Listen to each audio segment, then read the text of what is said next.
আসসালামু আলাইকুম, কেমন আছেন সবাই?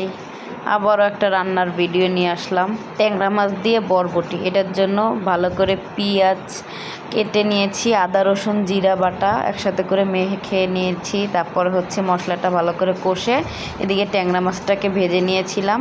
পরে আবারও একটু কষাই নিলাম ট্যাংরা মাছটাকে, ভাজা ট্যাংরা মাছটাকে।